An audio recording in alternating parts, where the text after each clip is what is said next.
Hi sir, ever wonder how your body stays at the perfect temperature? Or how your blood pressure stays just right?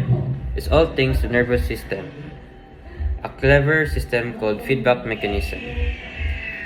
It uses specialized sensors throughout your body, constantly monitor your internal and external environment. These sensors send signals to your brain and spinal cord. Your central nervous system, your brain, then processes this information and decides to what action needs to be taken. Most of the time, your body uses negative feedback. Imagine your body temperature rising. Sensors detect this and alert your brain. Your brain then signals the body to sweat, cooling you down. The key here is the response of counteracts that change, bringing things back to normal. This happens with lots of things like blood pressure too. Sometimes your body uses positive feedback.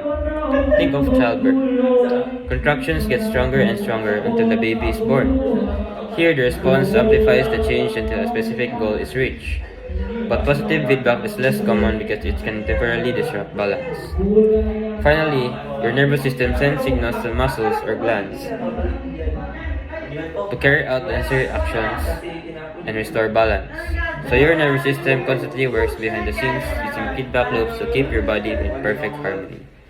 It's a remarkable system. It's all, sir. Thank you.